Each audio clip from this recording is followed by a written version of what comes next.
Greetings, we hope all is well. This is the Walking by Faith podcast hosted by Minister Larry Montgomery, Sr. and friends.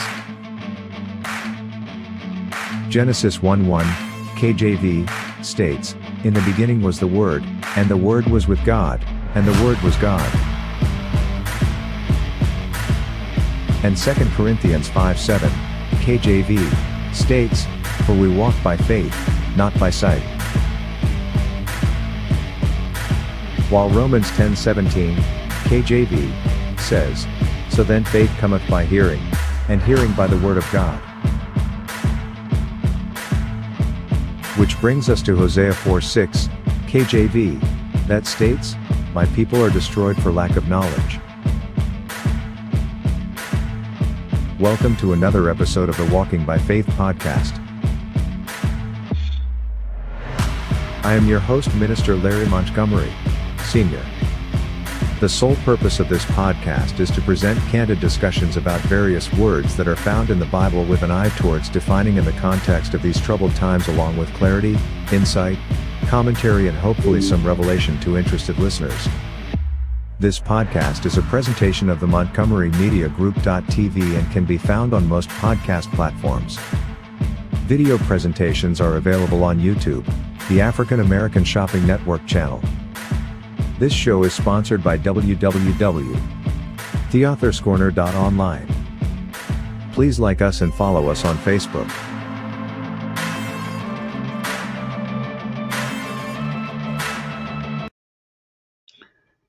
And we are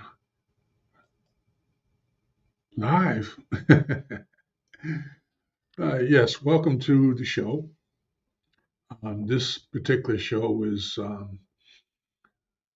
a special. It is the result of a article I saw online the other day entitled I'll give you the title in a minute, because I have a little video that's going to recreate the article. It takes about 7 minutes. And I think it's it's an interesting and important article in that you get a sense, we all have our comfort zones. And in reading things as we go along, we get a sense of other people's comfort zones. And I guess over the years, I've become very sensitive to comments and criticisms of the Bible. You're entitled to your opinion and your observations and whatever like that. But there is some discernment in, are you speaking from your heart, from your mind, from somebody else's comments? Or are you speaking facts? And if you present what's in your mind and in your heart or whatever as fact, and it's critical of somebody else's thinking, now you're looking for an argument. That's kind of how we go. But with that said, let me provide you with this article. And I think this particular podcast is going to be two parts, because it's not because of the 5-minute clip, I'm sorry, but because in responding to it, I want to be as complete and thorough as I could be. Bible verses that are offensive and why. The Bible is a complex book with a wide range of interpretations. While many people find comfort and inspiration in its pages, there are also a number of verses that are considered to be offensive and harmful. Here is a list of 12 such verses, along with an explanation of why they are considered to be so. Leviticus chapter 20 verse 13. If a man lies with a male as with a woman, both of them have committed an abomination. They shall surely be put to death. Their blood is upon them. This verse is often used to justify homophobia and violence against LGBTQ people. It is important to remember that the Bible was written in a different time and place and that many of its teachings are no longer relevant to our modern society. Deuteronomy chapter 22 verse 20-21. If a woman is caught in the act of adultery, both she and the man she is with must be put to death.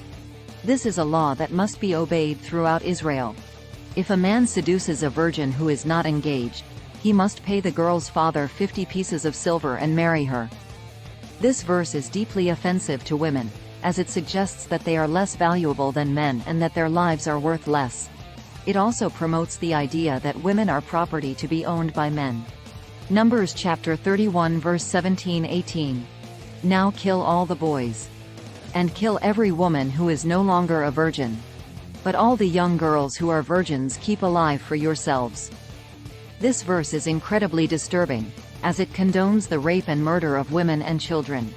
It is a reminder of the dark side of human nature and the dangers of religious extremism. Joshua chapter 6 verse 21. They devoted to the sword all that was in the city, both men and women, young and old, cattle, sheep, and donkeys. This verse describes the genocide of an entire city, including women and children. It is a reminder of the brutality that has been committed in the name of religion. 1 Timothy chapter 2 verse 12-14. I do not permit a woman to teach or to assume authority over a man. She must be quiet. For Adam was formed first, then Eve. And Adam was not the one deceived. It was the woman who was deceived and fell into sin. This verse is deeply discriminatory and misogynistic. It suggests that women are inferior to men and that they should not be allowed to hold positions of authority. Ephesians chapter 5 verse 22-24. Wives, submit yourselves to your own husbands as you do to the Lord. For the husband is the head of the wife as Christ is the head of the church, his body, of which he is the Savior. Now as the church submits to Christ, so also wives should submit to their husbands in everything. This verse is another example of bigotry and misogyny in the Bible. It teaches that wives should submit to their husbands in everything, even if it means doing things that are against their will or that they believe to be wrong. Proverbs chapter 31 verse 10-31. This passage describes the ideal woman as one who is submissive, hardworking, and obedient. She is to be a good wife and mother, and she is to put her husband's needs before her own. This passage is problematic because it promotes a narrow and unrealistic view of womanhood. It also reinforces the idea that women should be subservient to men. 1 Corinthians chapter 7 verse 1-4. Related video. Why are some people religious and others not? Do you believe? Daily Motion. Now as to the things whereof ye wrote unto me, it is good for a man not to touch a woman. Nevertheless, to avoid fornication, let every man have his own wife, and let every woman have her own husband. Let the husband render unto the wife due benevolence, and likewise also the wife unto the husband. The wife hath not power of her own body, but the husband. And likewise also the husband hath not power of his own body, but the wife. This passage is problematic because it suggests that women are obligated to have intercourse with their husbands, even if they do not want to. It also reinforces the idea that women are property to be owned by men. Colossians chapter 3 verse 18. Wives, submit yourselves unto your own husbands, as it is fit in the Lord. This verse is another example of bigotry and misogyny in the Bible. It teaches that wives should submit to their husbands in everything, even if it means doing things that are against their will or that they believe to be wrong. Conclusion. The Bible is a complex and multifaceted book, but it is important to be aware of the offensive and harmful verses that it contains.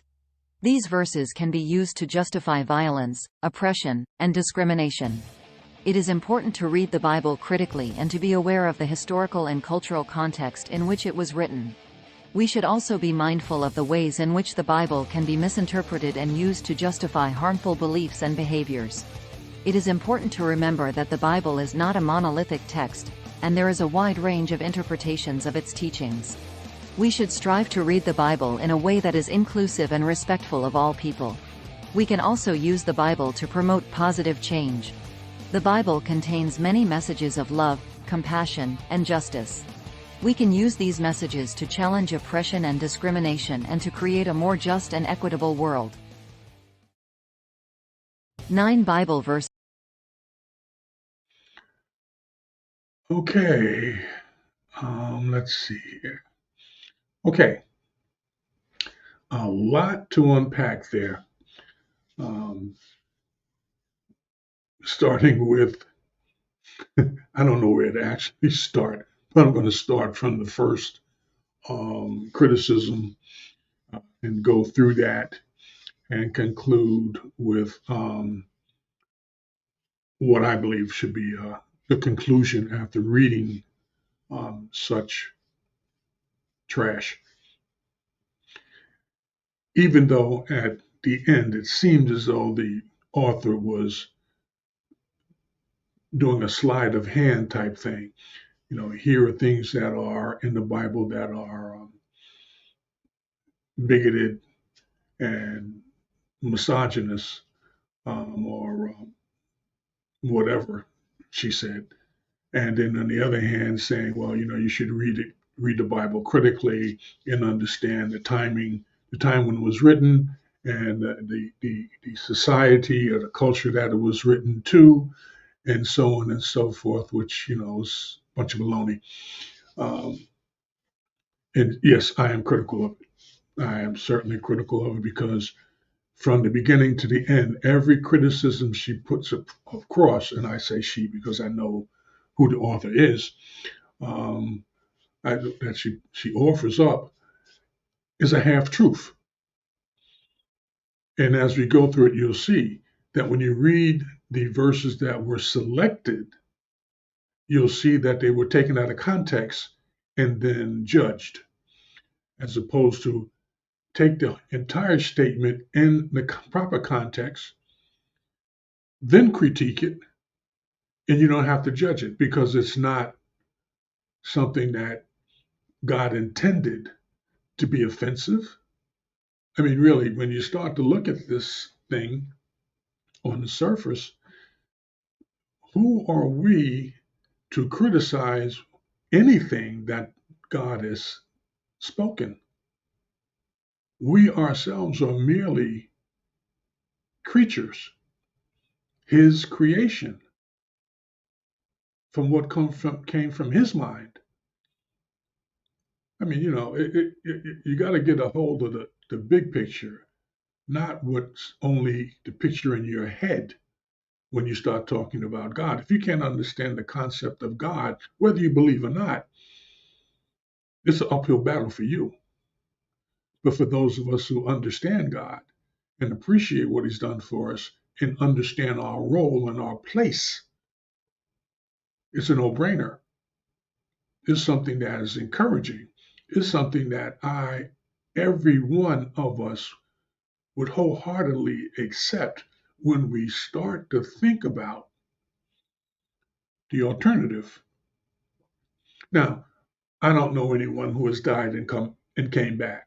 So I can't tell you what happens when you die.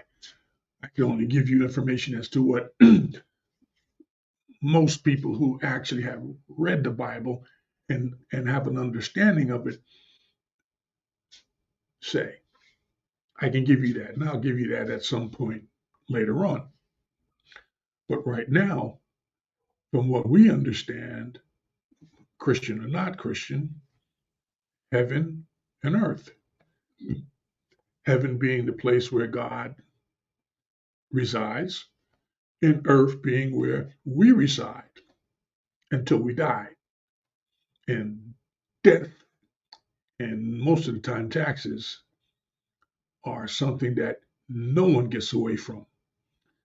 So, with that in mind, we need to understand that if you're betting that there is no afterlife, good for you. I'm hoping that there's an afterlife because what we face here every day is confusing, disheartening, and depressing most of the time.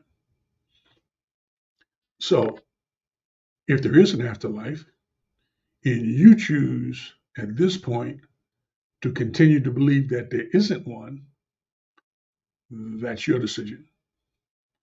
So, let me start here with my response to the article in the clip. This article was published and posted on MSN.com, the lifestyles and relationships section, whatever that is. Let's start at the beginning. Leviticus 20:13. If a man lies with a male as with a woman, both of them have committed an abomination. They shall surely be put to death. Their blood is on them. Now, it seems like the rationale for that clip, that statement being unacceptable or whatever, that verse is often used to justify homophilia and violence against LGBTQ people. Now, as a Christian, I have to accept the fact that you make your own decisions. You have free will, and God gave it to you. So fine. If your decision is to live that kind of a lifestyle, that's your decision. And with that decision comes whatever consequences or benefits that God has deemed. It is important to remember that the Bible was written in a different time and place, and that many of its teachings are no longer relevant to our modern day society. That's nebulous. Our society, we would not have a modern anything if not for God allowing it. The story of Noah, when he washed out everything but saved Noah, that should have told you that God has the power and he's actually in control. And there was a reason for him doing that, because society and the cultures had become depraved. It's okay. And so since God is in control and that's not what he ordained humans to be like anybody else, he get rid of it. Okay, but this LGBTQ people, population or whatever, what you do behind closed doors is between you and God. Got nothing to do with it. I'm not interested in it, and I don't appreciate it being pushed on me as something that I should accept as a part of living in this society. Let me go on with my response.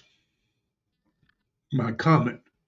Yes, the Bible was written in a different time and place, but is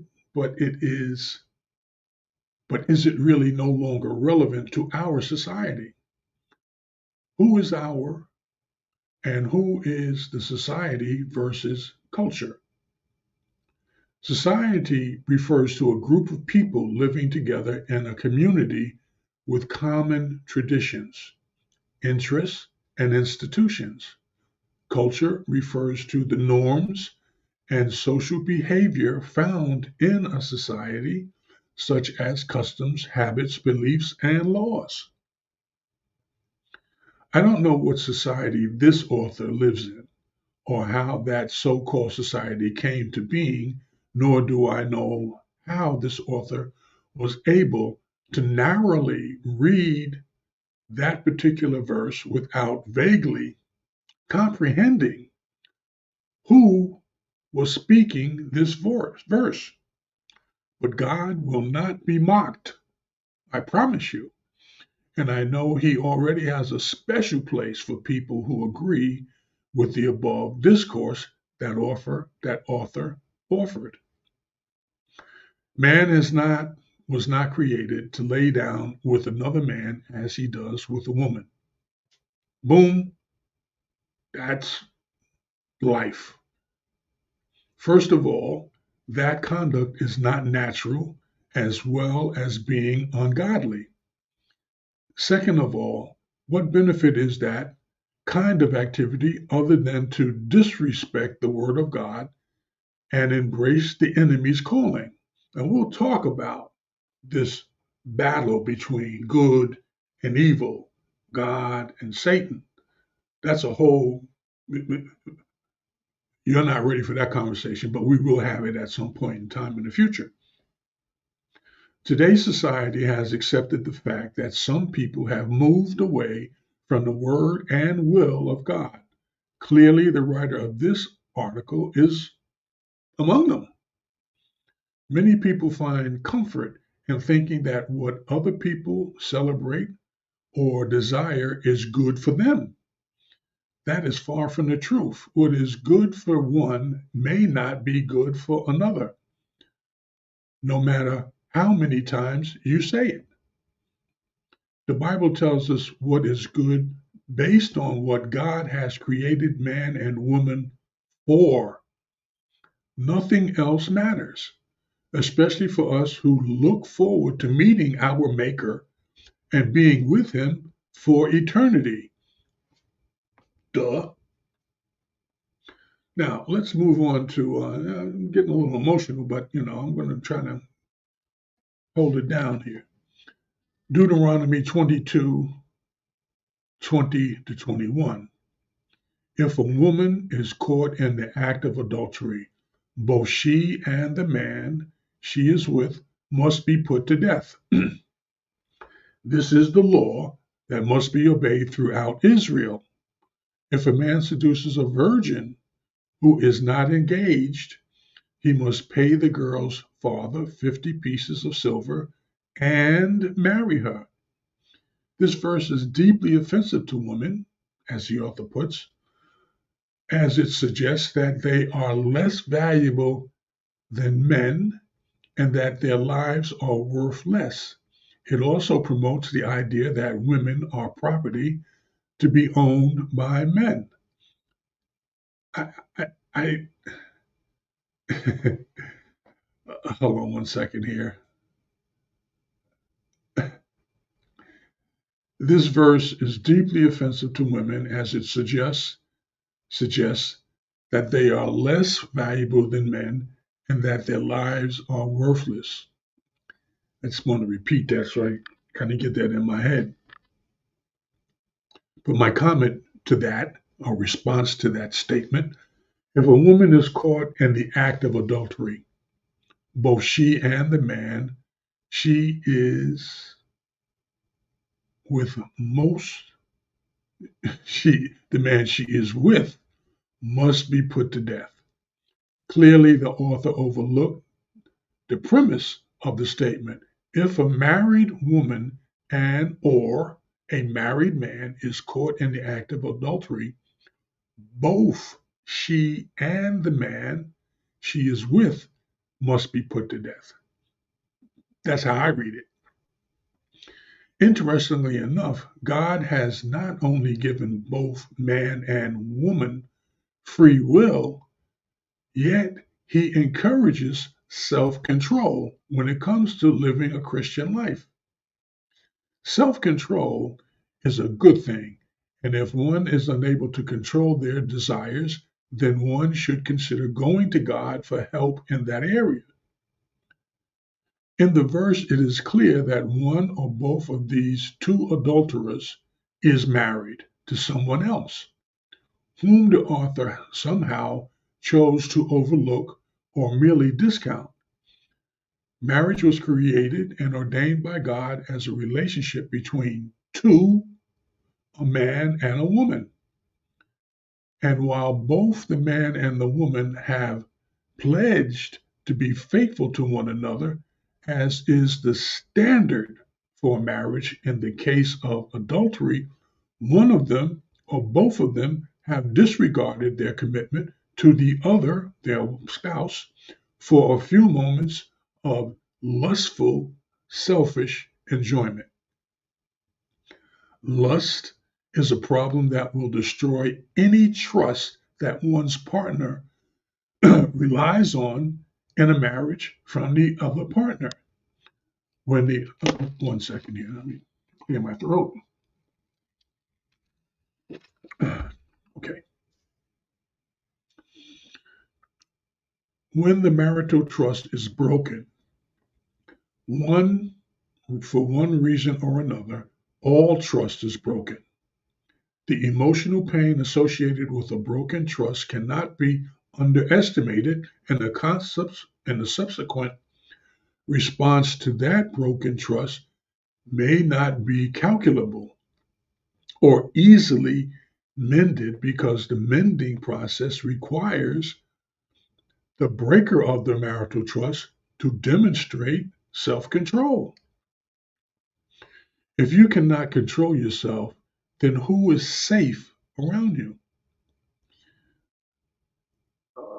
Under the Old Testament, we learned that the law was the law and that there are consequences to breaking it. We note that the consequences for breaking the law back then and even now could be harsh, if not downright deadly. So God encouraged us to be faithful and honor our word with examples written in the Bible. The author here seems to have no concept of the term self-control or its value. We move on. Number 3 on the list. Numbers 31, 17 to 18. Now kill all the boys and kill every woman who was no longer a virgin, but all the young girls who are virgins keep alive for yourselves. This verse is incredibly disturbing as it condones the rape and murder of women and children. It is a reminder of the dark side of human nature and the dangers of religious extremism. Interesting here, before I really comment, is that war is not a pleasant activity, regardless of who initiated it, regardless of who's right or who's wrong. War is what it is. War has been going on since man was created. There's nothing new about war. It's not a pretty thing. And to those who engage in it or are drawn into it, you have to do what you have to do to survive. And yeah, there will be spoils. There will be rewards. There will be death. And so that's something that's within man's nature that is not going to change. But also, remember, and we'll get into that in a little further down this conversation here, is that if man initiates the war, that's one thing.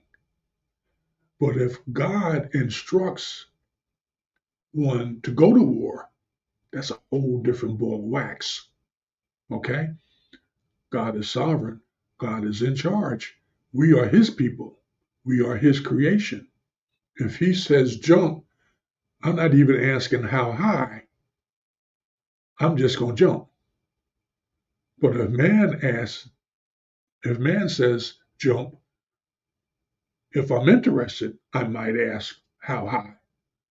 Okay? Because man does not have the power of life and death. Now, my comment. First, let's get an understanding of the context of the verse and then examine the author's concern. Then we can touch on the 2 points the author used to justify their baseless comment, baseless criticism. Okay. Understanding and applying passages from the book of Exodus and the subsequent command from God to conquer the land of Canaan can be challenging. The passage about putting certain inhabitants of Canaan to death are among the most difficult to accept for some. God told Moses, take vengeance on the Mennonites, on the Midianites, for the Israelites. We find that in Numbers 31 and 1. God told Moses to do this as part of God's promise to the Israelites. With that, Moses obediently armed the Israelites and attacked the Midianites. I'm just not going to get that right. Killing the men. Also, the Israelites captured the Midianites, women, and children, and took all the Midianites' herds, flocks, and goods as plunder, a common occurrence in war even to this day. When the troops returned to Moses, he was angry that they had not fully carried out the Lord's vengeance. The Midianites, women, were those who had caused Israel to sin at Baal Peor. We find that in Numbers 25. So Moses commanded that the women be killed and also kill the boys. Numbers 31 and 17. When we look at the command to kill the male Midianites, children, there are two perspectives we might take. One is the more, excuse me, one is the more understandably temporal. During the time frame in question, tribal war was rampant. It was highly likely that the male Midianites children would grow up and seek revenge for their fathers and grandfathers against Israel. Avenging the death of one's father is a commonly accepted necessity in every culture and even in popular fiction. It's what motivated Hamlet in Shakespeare's classic play and what energizes Inigo Montoya. Oh man, I'm doing really bad in this area. And The Prince Bride, another book. Further, the utterly disgusting depravity in which these Midianites boys had been raised is well documented. Regular behaviors among the Midianites included child sacrifice, cult, prostitution, and bestiality. The divine prohibition of these acts was codified, and the acts were known to the Israelites. Find that in Leviticus 18, 21, and 23 to 24. Male inhabitants carrying on the lineage of this culture would have been a perennial problem for Israel. Another example of God's displeasure with mankind in the Bible was the story of Noah, and I said this earlier, and the society and culture he and his family lived in. So if this is going on in the world, when God dealt with Noah and his family and the world as it was then in complete depravity, he just washed them out. So why would now, years later, when God has deemed that Israel should have this land that the Midianites were on, and they were doing these things, why would he not? Why would he not be concerned and respond in the same way? he would be inconsistent. And God is not inconsistent, he is consistent. One of the reasons why he's God, okay? The other perspective we should consider is the divine. Now, we cannot know the mind of God or comprehend the depths of his wisdom. We find that in Isaiah 55, 8 to 9. But we can know that, given the depravity of the Midianites, God's command to kill the Midianite boys might have been an act of divine mercy. In his perfect knowledge, including his knowledge of what would happen in the lives of those young Midianites had they lived.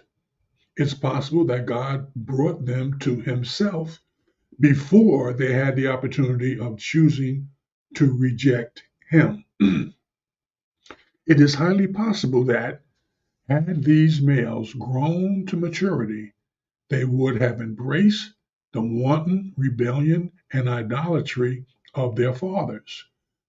From God's perspective, it may have been better for them to die at a young age than to endure a life of depravity and the attending temporal or eternal consequences.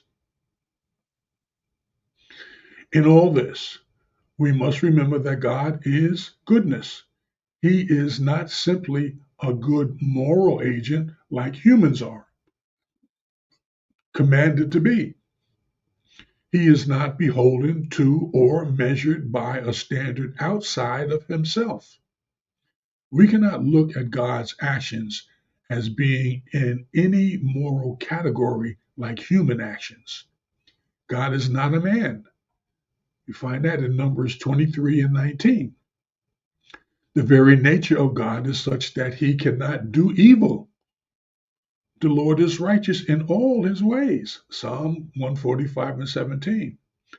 This is the point by which we must reconcile passages such as Numbers 31 and 17 with the likes of John 3 and 16.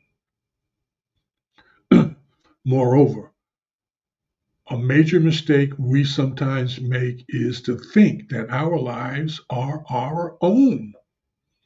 We are creatures, not the Creator. We could not exist for one moment without God's willing our existence. We find that in Hebrews 1 and 3, Acts 17 and 28. We should not think that God owes us anything, be it a long life, a life free of suffering, or anything else. God desires our ultimate good, which is everlasting union with him. Let me read that again. God desires our ultimate good, which is everlasting union with him. We find that in 2 Peter 3, 8 to 10. Our ultimate good may not be realized in a long life or one devoid of pain and suffering. As strange as it may sound, the ultimate good of the Midianite males may not have come about without their being killed by the Israelites in wartime. This is brass tacks and gets to the root of whether one thinks that man was made in the image of God or whether one makes a God in the image of man. It is difficult to discuss these topics rationally because emotions often take over, and proclamations of the innocence of children grow loud. We sometimes hear things like, "I could never believe in a God like that." We are correct in the visceral reaction to children suffering and dying. At the same time, we must differentiate the cause and circumstance of the young Mennonites, deaths from current situations. Suffering today is not brought about by God's people taking possession of their promised land against a morally depraved and militant people group.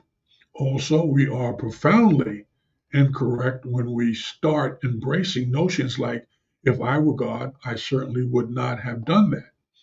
God does not see human events as we do. He sees them as only God can. Thus, we have no basis by which to say that God would not have a humanly understandable, morally sufficient reason for commanding the death of children during the conquest of Canaan. Secondly, the author points out that this verse is incredibly disturbing as it condones the rape and murder of women and children. It is a reminder of the dark side of human nature and the dangers of religious extremism. The question here is, which of the 2 points is the key rationale or justification for the author's overall concern? If it is the reminder of the dark side of human nature, then the author has laid the blame on mankind. If it is based on Christianity being a danger likened to a religious extremism, then she lays the blame on God and His Word. It is easy to criticize something you do not understand, or more importantly, in this situation, something you have not even read. The tragedy is, if your motive was pure, most, if not all, of the author's criticisms would not have been worthy or worth writing. I'm going to stop there. Because the next conversation we'll have is my response to the criticisms of Joshua 6:21 and thereafter. So here, yes, I was a little salty. And yes, I took some of these things personal. And yes, I apologize for that part. But the reality is, the fact is the fact. The author presented narrowly selected texts from the Bible and criticized them from the perspective that man has some authority to criticize what God has said or done. So with that said, we're going to close.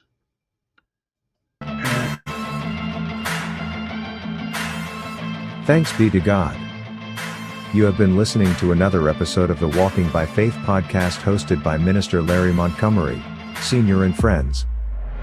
Join us again next time as we continue to labor in this vineyard with an eye towards bringing the words of God to those who are interested. Remember, the sole purpose of this podcast is to present candid discussions about various words that are found in the Bible with an eye towards defining in the context of these troubled times, along with clarity, insight, commentary, and hopefully some revelation to interested listeners. This podcast is a presentation of the Montgomery Media Group.tv and can be found on most podcast platforms. Video presentations are available on YouTube, the African American Shopping Network channel. This show is sponsored by The Author's Corner online. Please like us and follow us on Facebook. May God continue to bless you and yours until next time. God bless.